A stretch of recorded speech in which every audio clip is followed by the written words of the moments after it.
It's time to get all set for Sunday, a podcast for busy and distracted Catholics with your hosts, Scott Williams and Jeff Traylor. When I hear the coffee brewing, I think, what the heck we doing? Because I got barely any sleep last night. As the diaper bag I pack with Hot Wheels dollies and some snacks, I say, oh, pray there'll be a seat in the crime room this time. It's alright, cause I'm all set for Sunday. It's alright, cause I'm all set for. It's alright, cause I'm all set for. It's alright, cause I'm all set for Sunday. Welcome to All Set for Sunday, a podcast for busy and distracted Catholics to be a little more prepared for Sunday Mass. My name is Scott Williams. My co-host is Jeff Traylor. Hey, Jeff. Hey, Scott. How's it going, bud?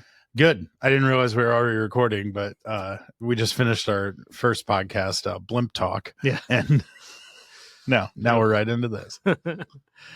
No, it's going great, man. We're adventing. We'll put that in the bonus episode. Oh, bonus Blimp episode, Blimp Talk. Great. Yeah, Advent. Yeah. Lighting candles. This was the year that I learned. Father Eric, how are you? I'm doing just fine. Sorry, I Thank should you. have said that. Father Eric Johnson's joining us again. And I learned this year that my son is strong enough to indeed light the lighter beyond the child safety precautions. So that no So- longer sits on the table. Nope. I was going to say, does that raise fear? And We're about to find That out. raises fear in me. Yeah. And I don't even live in that house, but I do know his son. Mhm. And that will be, yeah. I like Advent though.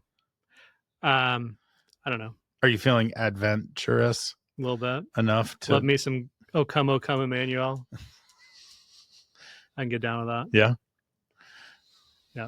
Didn't have it the first Sunday of Advent. Hopefully next week. I was at guitar mass for the first Sunday of Advent, which is like a different vibe. I wasn't ready for it. But those guys, they do a great job. Yeah. Yeah. Speaking of guitar mass, this is a big time guitar mass guy. we did a few of those. Yeah. Well, and you yourself a guitarist, Right. and you're pretty impressive, pretty good on the strings. You still practice a lot? As long as the guitar sits on a guitar stand, I will pick it up and play it. Nice. If it hides in a case, then You'll never get it out. How many guitars do you own? Great question, Scott. That is a good question. I have 3, 4, 5? 5. How many acoustic? How many electric? All of them are acoustic. Yeah.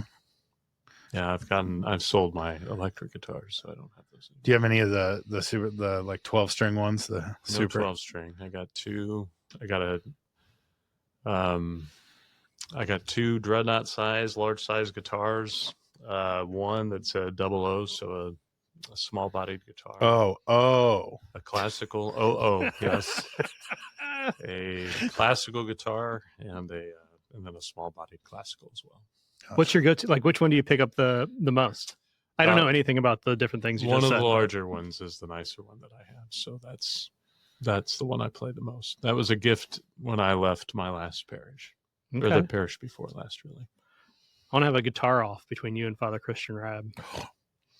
This sounds amazing. I just bang around. So That's fine. That's not true. I've heard you play. It's fun. He might just bang around too. I don't know. Let's start a rivalry that nobody realizes they needed. Yeah. For sure. so See if they'll plant a flag. That's right. Father Christian won't know this conversation existed. Yeah, he skips over he doesn't- listens, He only listens. To skips the himself? banter. Oh. No, he listens each week, Mhm. Gotcha. but he always tells us less of the banter. And So he just burns through that. yeah, Gotcha. All right. Well, are 'Cause we ready for the 2-minute drill? yeah, I'm ready. Okay. So it's the third week of Advent, Rose Sunday, Mm-hmm. not Pink Sunday, That's Rose right. Sunday, right? What's this one called, though? Gaudete Sunday. Gaudete. Gaudete, Not Laetare, Not Laetare. Laetare is in Lent. Yeah. Mhm. The other pink. Rose. Lentare, The other rose. more like. Sorry. Yeah. There's Yeah. no pink. There's no pink. Ooh, Father is a no pink priest. Got it. Just there's no such liturgical color. yeah, It's rose. Scott. Is there purple No. or is it violet? Violet. Hmm. Now we know. Yeah. From So Gaudete Sunday, Our first reading comes from Zephaniah. We'll see how I did. So the prophet calls on Zion and Israel to rejoice and celebrate because the Lord has removed their punishment and driven away their enemies. That's pretty cool. That's a nice combo. Mhm. God, the King of Israel, is in their midst, so they have no reason to fear. And the Lord will delight in his people, renew them in his love, and rejoice over them with singing. At festivals, it says. At festivals, yes. Which I don't. Maybe that's parish festivals. Yeah, the origin of parish That's where festivals. It's right there in Zephaniah. Zephaniah, I think is what it's known. All right. We had a discussion a couple weeks ago about like, can a Sunday responsorial psalm really be a mumbler? Gaudete Sunday would prove to us, yes, absolutely, because nobody is getting through this thing without holding the psalm right in front of their face. That's true. Cry out with joy and gladness, for among you is the great and holy one of Israel. That is the antithesis of a banger. Yes, that is full mumbler. I will be at least 3 verses into this before I get all those words out in the response. I will not. You just won't do it? I will not get them all done. Yeah. Without it right in front of me. But don't say the other word. Of course. No, I would never. And then our second reading comes from Philippians. So in Philippians chapter 4:4-7, Paul urges the believers to rejoice in the Lord always and let their gentleness be evident to all, reminding them that the Lord is near. He encourages them not to be anxious, but to present their requests to God through prayer and thanksgiving. And so he encourages them not to be anxious, but to present their requests to God through prayer and thanksgiving, and says that the peace of God, which surpasses all understanding, will guard their hearts and minds in Christ Jesus. Beautiful. Thanks. You're good here? Yeah. Okay. I'm just looking at the. Okay. Yeah. Sorry. I'll let you know if there's something I know wrong. you just stood You don't up need to and ask about it. It weirded me out. All right. Our gospel then is Luke chapter 3:10-18. The crowds asked John the Baptist, "What should we do?" He said to them in reply, "Whoever has 2 cloaks should share with the person who has none, and whoever has food shall do likewise." Even tax collectors came to be baptized, and they said to him, "Teacher, what should we do?" He answered them, "Stop collecting more than what is prescribed." Soldiers also asked him, "And what is it we should do?" He told them, "Do not practice extortion, do not falsely accuse anyone, and be satisfied with your wages." Now the people were filled with expectation, and all were asking in their hearts whether John might be the Christ. John answered them all, saying, "I am baptizing you with the water, but one mightier than I is coming. I am not worthy to loosen the thongs of his sandals. He will baptize you with the Holy Spirit and fire. His winnowing fan is in his hand to clear the threshing floor and to gather the wheat into his barn, but the chaff he will burn with unquenchable fire." Exhorting them in many other ways, he preached good news to the people. That was a challenge. You did a nice job, though. Thanks. We'll find out here. Yeah. Did Jeff get anything wrong? He did just fine. All right. Just fine. Just fine. Just fine. Well, what are you going to preach on this weekend? Hypothetically speaking, of course. I'm not preaching on this weekend. Cool. It's a deacon weekend, so I won't be preaching. But I did take a look at the readings, and Wait, pretty fun for the deacon to pull Rose weekend. Yes. Gaudete Sunday. That's a fun one. He's they will be doing that. So, but I did take a look at the readings, and of course, this Sunday, Gaudete means rejoice. Mhm. So that's the first word of our opening antiphon for the Mass, and so the whole Sunday takes that on, and we hear that especially in those first 2 readings. I think what strikes me about the first reading is there's this call to ecstatic joy because of what it is that God does, but then it turns and speaks of God himself rejoicing in his people. And I think that's good to spend a little time with, because I think on some level we're uncomfortable with that idea that God would revel in his creation. We look at us, we see the darkness, we see our limitations, the ways we don't always measure up. And so the thought that God would rejoice in that should give us some pause. God revels in his creation. He loves his people. And ultimately the restoration for his people is something that he finds joy in, even an anticipatory joy that looks to the time in which he is all in all and his people are surrounding him. So I think with the first reading, that in particular struck me. St. Paul calls us to joy. Rejoice in the Lord always. He says it again, to rejoice. And that call to joy is not something that I think for St. Paul is not something that's just there to hit us, that we just have those moments. We do have times where we're overcome with joy. Something happens and there's a sense of gift and thanksgiving, and but we're called to a life of joy, and that means a discipline. There's a discipline to joy. Joy is a pleasure that can anticipate a future good. And so even if we find ourselves in difficulty and in struggle, which the church certainly did in Paul's time, even in that experience, we nevertheless can look forward to a time that leaves us with expectation and joy, and we can rejoice in that. And so, the discipline I think that comes with that is reminding ourselves routinely of where it is that we're going and what it is that we belong to. And if we can look towards what it is that God will bring about, if we consider what it is that God intends to do in our lives, then that can fill us with joy, even if today I suffer, even if in this moment I wrestle with doubt and struggle. Nevertheless, I can live in joy simply because I know that whatever it is that I'm facing isn't final. God is final. And if God is final, then I can enter right into that experience of suffering, even feel that, I think, with a greater depth, because I'm no longer fearful because of what it is that God can do. And that feeling is that's what we're trying for. Right. That's when we've nailed it, and we can hit that perfection of of that in that peace, right? Like you describing that reminds me of so many stories we hear of martyrs, right? Mm-hmm. Who in their final moment almost, I'm not going to say laugh, but just are at peace. They know that this doesn't matter. And and where I am, there's something greater there for me. Yeah. This day you'll be with me in paradise. Yeah. The idea that there's something to look at beyond just the experience of suffering. And this just came to mind as you were speaking, but a number of years ago, I was reading a reflection by Pope Benedict on Advent, and he was speaking of joy and hope. And he spoke of that as being rooted in memory. That you have to have an experience in your life of something of a sense of gift, of goodness, in order to hope for or long for or rejoice in a future gift that is there, a future good that may be there.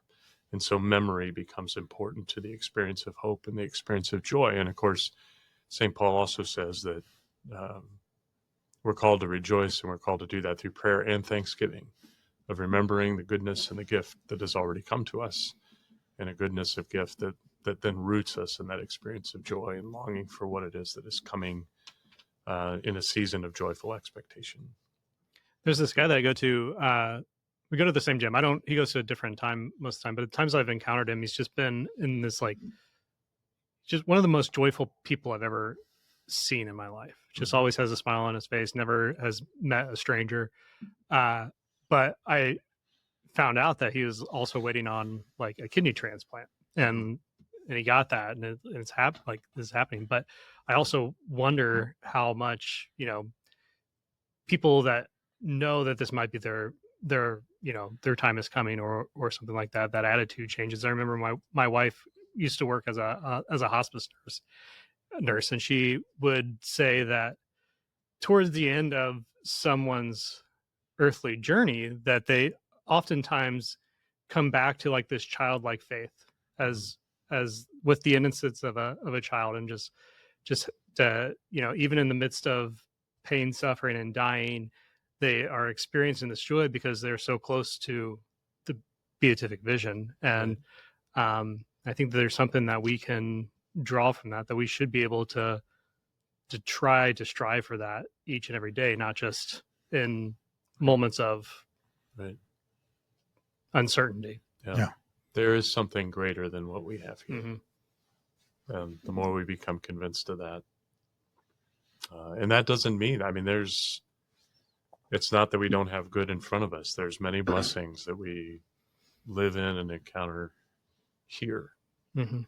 But even that pales to what's before us. And we're called to strive to live in that, as difficult as it can be for us to wrap ourselves around that. Yeah. At times. But that sense of anticipation is what builds within us an authentic Christian joy, not a frivolous surface happiness, but something that is deeply rooted Mm-hmm. in God's promise and what it is that he does. How do we balance though the kind of that discipline of this being a penitential season, but also we're called to joy and rejoicing at the same time? I don't think that penance is, I think authentic penance and an authentic contrition, I should say, for one's sin carries within it a sadness, but we're called not to just sit with what it is that we have done, but to look through that to what it is that God does. And so in the sacrament, when we step into that moment in which we confront our own sin, we lay that before the Lord, we also do that with a trust and a hope in what it is that God does. And God shows us mercy. God gives us grace, a grace that doesn't just forgive sins, but draws us even closer in intimacy with him and what it is he calls us to ultimately be. And so even in the midst of our own sin, there can be a sense of joy, not because of what it is that I've done, not because I accomplished something, not even that I'm going to conquer what it is that I wrestle with. Because in the end, it's not about whether I conquer it. It's about whether I open my heart to allow God's grace to work in me and to bring about that transformation. And so even, we're going to be celebrating First Penance here this week over at St. Mark. And That's exciting. it is exciting.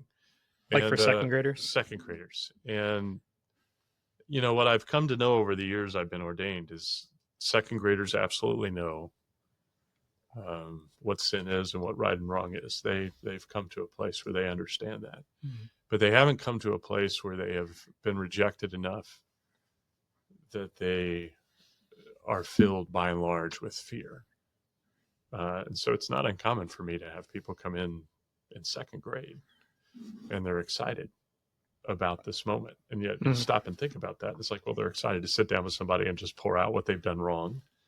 But that's not the point. The point is there's still an expectation that they will find forgiveness. They'll find mercy. They'll find healing. And that if they come to the Lord, even with their sin and their brokenness, there is still reason for hope. If we get stuck in what it is that we do, that's the pathway to despair. If the only thing we see is our sin, and we see that only in reference to ourselves, and we don't acknowledge or draw our attention towards what it is that God does of his saving action, that while we were yet sinners, he suffered and died for us. If we can't keep our eyes fixed on that, then all we have is our sin. And that is a reason for fear and despair. But if we see what it is that God does, if we have those moments where we glimpse his power, his working, his own joy and reveling in his creation, then suddenly there's a sense of coming home. There's a sense of God is there. And if God is there, then I will be okay. Beautiful. Yeah. Anything else? I had something really good, man, and then I just got locked in on what you were saying and I lost it. Oh, that's all right. I do have another one piece that popped up. This is ventures into dumb questions, but it's about what you said. Because I've heard you now, being a member of your parish, I hear you preach on a when I show up there for mass. Not to say we're not going to mass, but we're all over the place sometimes. But the phrase, and you just used it again, the phrase "all in all," which I feel like the only reason I have ever heard that phrase is there's the song "You Are My All in All." You guys know what I'm talking about? No. Anyway. No. This song has been really stuck in my head here. Churchy song? Yeah. Yeah, it's like, you are my strength when I am weak. You are my treasure that I seek. Anyway, it's been stuck in my head a lot for the last couple months because I was at an event with Mother Olga, who is this amazing Catholic nun out of Boston from Israel, I think. And anyway, she like was speaking to a group, and she said, I just want to lead everybody in prayer before I start my talk. And then she just sang that song a cappella. That was her opening prayer. It was really awesome. Anyway, but I've realized like that has been this like recurring chorus in my head, and like I've been struggling to sleep the last couple months, but like when I wake up in the middle of the night and I can't go back to sleep, I just start like hearing that in my head, and it just puts me down like immediately. It's pretty awesome. But I've realized in hearing you preach it and say that I don't think I fully grasp like what exactly that phrase means. And I'm wondering if you dive into that a little bit more. Like when we say like our all in all, what are we? The day will come when God is all in all. I think, that image for me is one that I think in my own life too, and I think in many of our lives we have a tendency to compartmentalize. There's the things of God, the sacred, and the things that are not. And, Ron Rolheiser talked of the struggle with practical agnosticism, a statement of belief. I believe in God, but somehow God doesn't practically impact my life on a day-to-day basis, or I should say God does, but I don't allow. Yeah. And, for all the things that we look around and we see that bring suffering, that bring death, that bring the things that we consider are the powers arrayed against God, that the day is coming where none of that will stand. The day is coming when all things will be recognized and suffused with the grace of God. And so there is a day of peace that is coming. There is a time in which we will see God face to face. There is the moment in which death will be no more. And that which separates us from one another and from God will be destroyed. And so that's kind of our ultimate hope and what we long for. But I think that's something that we have to integrate kind of into our lives today, that God impacts the decisions that I make, that my relationship with God becomes the foundation for my relationships with others. Not another relationship among many, but the relationship through which I come to love authentically. I think we hear that in the gospel reading a little bit, because the gospel is very different from the first two. John the Baptist is preaching, and people come and say, 3 times he gets asked, what must I do? What must I do? And he doesn't talk about wild and crazy stuff. It's not like I need you to go out and do these extraordinary things. He says, Right. Share what you have to the degree that you can. Live a life of integrity. Don't cheat people. Don't abuse people. As he speaks to soldiers and tax collectors, he just basically calls us to a life of integrity and a life that is concerned for the need of others. And if our day-to-day lives gets rooted in that simple call, then in many ways we allow God to fill all the corners of our heart, and in doing that, anticipate the time in which the world is filled and full and joyful. I think the simple life of just being faithful to our day-to-day living as Christians is what ultimately allows us to be rooted in hope and joy and thanksgiving. Does that answer it? Yeah, that was real good. Had you reflected on it before? Or did you just like pull that out of your sleeve? I don't know that I've reflected on all in all, but there it is. That was pretty good. Yeah. All right, you ready for some dumb questions? I am. Let's really get it dumb here. Scott. Yeah. I'm ready to renew my yearly grievance with being a parishioner at St. Mark. Mm-hmm. My children even challenged Father about this after Mass on the first Sunday of Advent. Mm-hmm. But we have once again lit the candles in the wrong order. And Father was not having it. I think you might be the only person that really cares. I don't think so. Yeah. I don't think so. Doesn't matter. This is what I think it is. Okay. It's not necessarily about whether it's right or wrong from a liturgical theological Absolutely not. standpoint. It Absolutely. has everything to do with one's incapability of having something happen that isn't orderly in the way that they want it to happen. Yeah. You want those little candles just lit in a circle. Yeah. And Why else would they be on a wreath in a circle? Ask the Lutherans. I told Father that that's what we learned last year. And hey, I can go down that path too. I don't mind following another one, but I'm pretty sure that at the end of the day, God's quite all right. Yeah, I have no Somebody doubt that about lights them all that, over the but place. it is now a distraction to me once again. Ours was also lit in the In the wrong order. the Say order that you do not prefer. Mhm.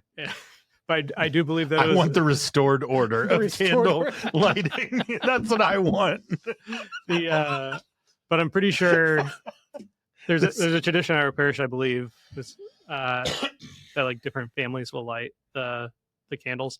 Father, I grew up in that parish. He can tell you. And What's that? St. Barnabas. No. Didn't you grow up there? Oh well, I did not go to school at St. Barnabas. But you were a parishioner there. Yeah, but we were at St. Mark until I went to Roncalli, and Yeah. I continued to be connected because of music at St. Mark through my time in high school. So I went to St. Barnabas with the rest of my family when Got it. we were going together, and I wasn't playing music. So it was a little bit of a dual Mhm. membership, if that makes sense. yeah, Who gets to claim your vocation? I did my first Mass of Thanksgiving at St. Barnabas. Mm. I did one the following week Son at of St. Barnabas. So Anyway, sorry. but I think we used the candles from the previous year because some were shorter than others, and What a way to save a buck. we're a stewardship parish. I'd be disappointed if we were just throwing money around, buying new candles and stuff. So the one that Got was him there. opposite of the rose candle, the violet candle that was Mhm. opposite of the rose candle, was the tallest one, which in my mind says this one's going to be burning the longest. Light it first. So let's light this one first. And that is not the direction the family that signed up for the first Sunday of Advents. they lit another one. They did. They lit the smallest one. That could pose a problem. Yeah. In a couple weeks. Mm-hmm. Well, we have ruined the advent of the trailer family. I can tell you. Again, The whole delegation. your all in all answer might have saved it, but yeah. All right. He's just gonna double down from here on out. Yes. Oh yeah. Every year, and this will be my hill. I'm just gonna stand up there when it comes time at Mass next year. Be like this. Can we do this one, You should sign up. please? Or does it- They don't have the Oh. Father lit it, so, but that does That's lead to fine. my next question because he just took care of it all on his own. Here's my question for you. Next Yes. question. Let's talk servers. Mhm. Would you rather have a server or a few servers who have no clue what they're doing, or not have servers at all at a Mass? Not speaking of a specific experience, like we were. I grew up in, like, when I grew up, when you went to Mass, like the first thing you did was go and check in and see if they had enough servers. It's just how my mom taught me. I asked my girls to do the same. They get so mad about it. They love serving, but they don't like to do the awkward, like, go back there and see.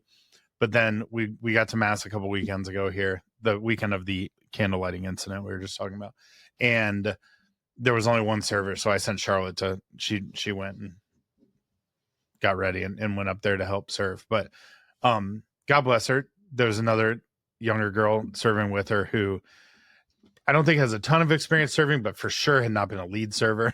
And so Charlotte was glad to be able to help out and jump in. But I was wondering about, like, is it harder if you've got no server, or if you got one that you have to just constantly be telling? Well, I think there were two questions there. One is, do I prefer? Oh yeah. And one is harder. And it can be harder if you have one server who just doesn't know. And particularly when you're in a situation where you don't have a server next to you, Mhm. when the server's 40 feet away. Yeah. And so you can't just lean over and say, can you go get that? Or will you do that? Once signals. Once the server gets to me and I can say, all right, I need you to go do this, then I can direct that. And that's fine. I'm very grateful that these young folks want to do it and are willing to try to listen and to learn in order to do that.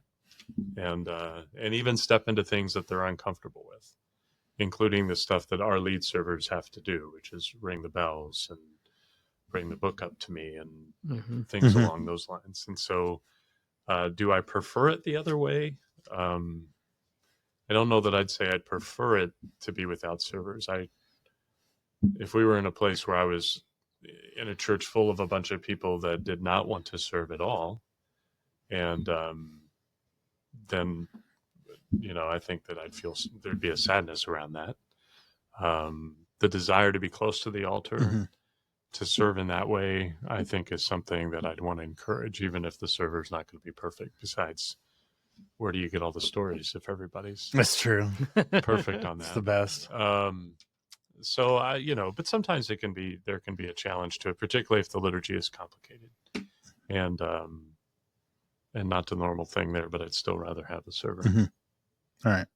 And I will say I'm accustomed to doing Mass on my own. And when I was in Brown County, we only had one Mass where we consistently had servers, and the other Masses I often had to celebrate Mass on my own.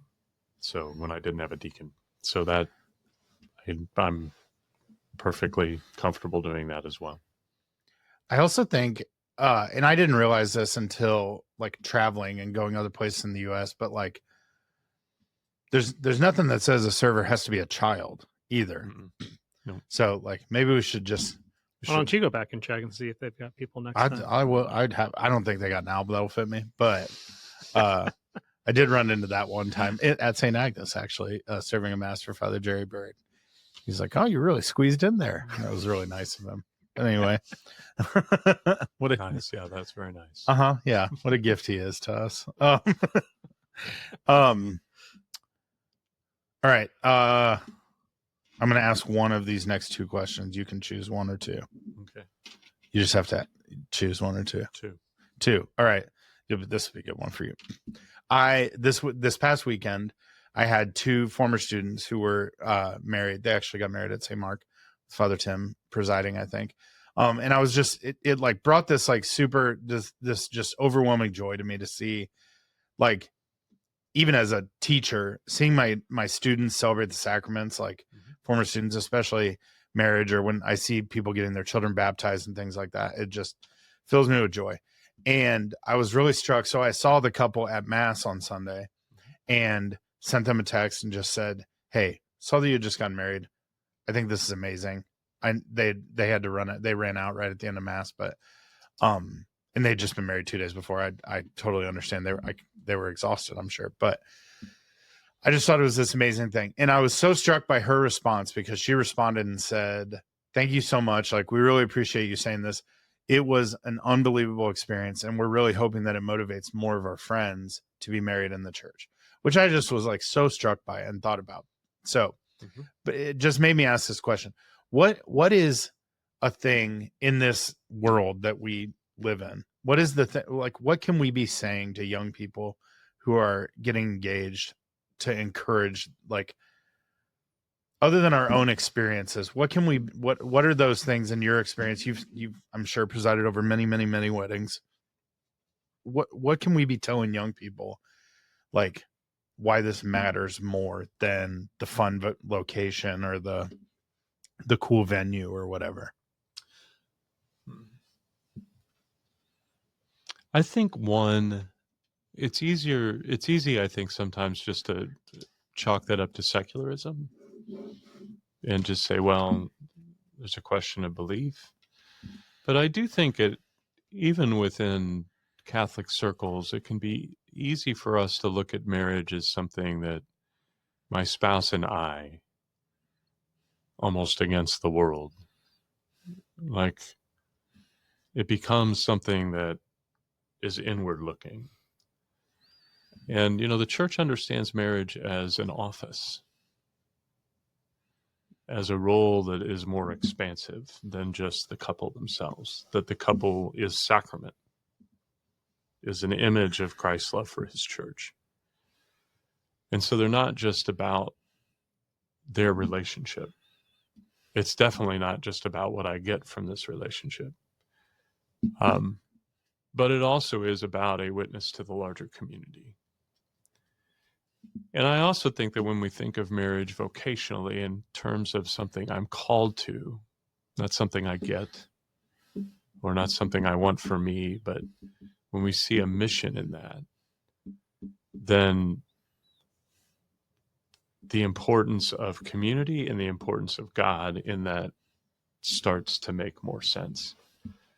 When we speak vocationally, I think people often find it easier to think in terms of priestly or religious vocations as something that is oriented towards God. But I do think we still have a problem in our imagination in terms of seeing marriage as very much that way.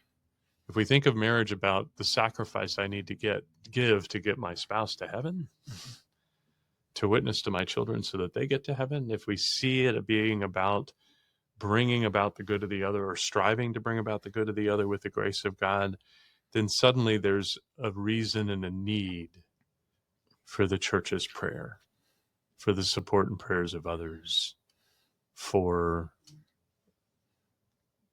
concretely recognizing God's presence in that moment, in that very important moment. I think also, so I think that's one part of it. The more that we see what is happening as sacred,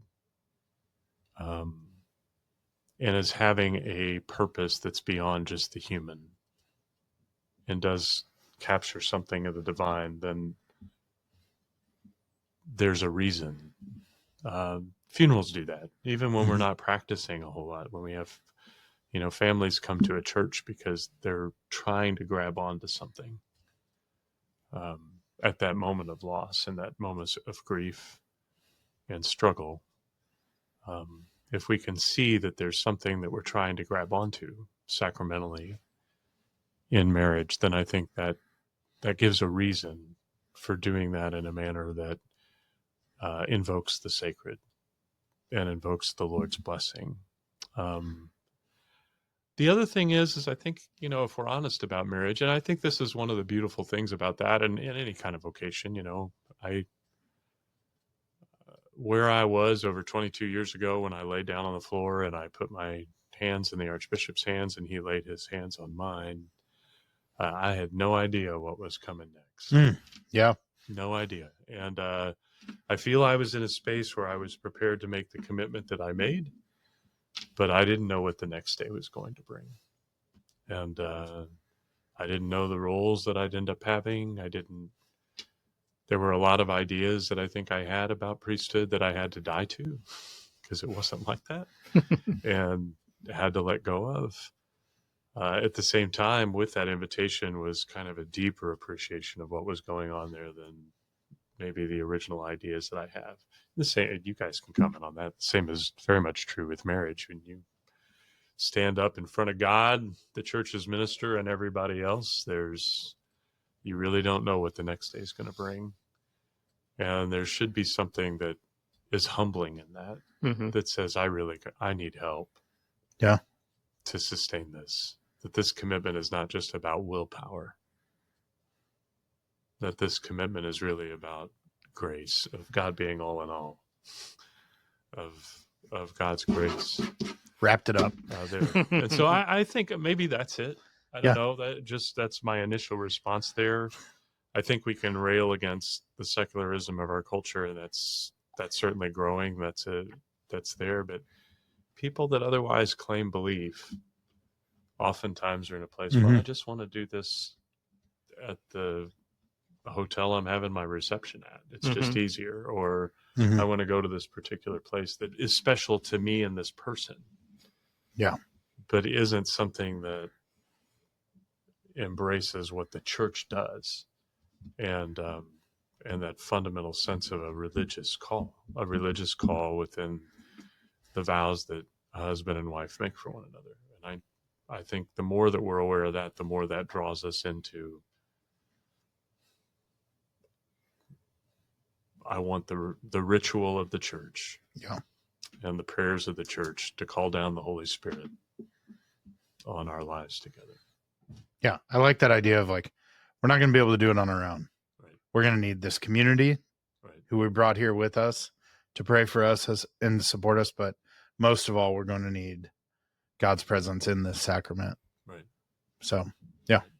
I've been on this soapbox for a minute recently, kind of in personal conversations, but I feel like there's a lot of room for growth and some ministry somewhere in the church for what happens after marriage and between the day you get married and the first day of, first communion or baptism or something like that. There's not a lot of support for marriages between marriage prep and when the stuff hits the fan.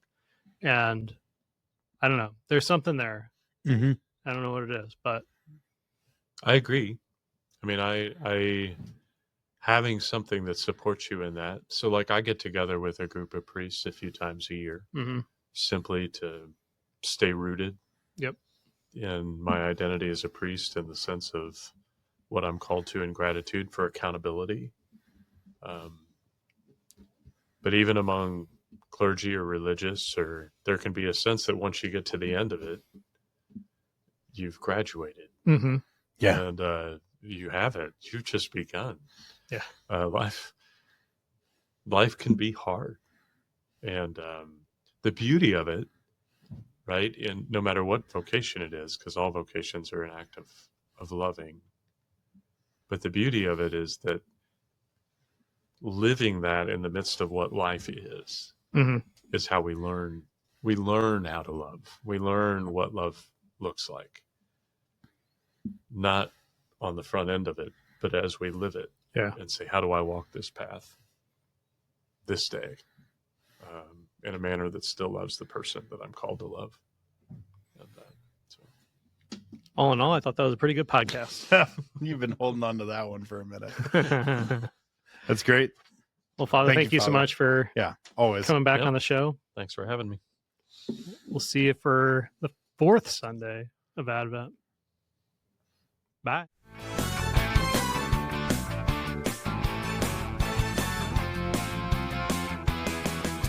It's alright, cause I'm all set for. It's alright, cause I'm all set for. It's alright, cause I'm all set for Sunday.